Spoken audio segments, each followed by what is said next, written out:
యుఎస్లో ఎలాంటి కేసెస్ ఎక్కువగా మీరు చూస్తూ ఉంటారు? ఎట్లా ఉంది అక్కడ ప్రొఫెషన్? ఈ యూఎస్లో అయినా కూడా ఇండియాలో అయినా కూడా మనం ఎక్కువ వాదించేది డైవర్స్ కేసెసే కదా. అక్కడ కూడా యూఎస్లో కూడా డైవర్స్ కేసెసే. మనం చేసేటి అని నేను చేసే కేసులలో 60 to 70% of the cases divorce cases ఉంటాయి.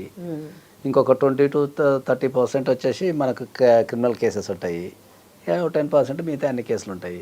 యూఎస్లో అయితే specially divorce cases, matrimonial related, pre marital counselling, post marital counselling, తర్వాత యుఎస్ లాస్తోనే చాలా ఫెమిలియర్ కాబట్టి ఇప్పుడు యుఎస్లో ఏంటంటే నీకు 50 స్టేట్స్ ఉన్నాయి.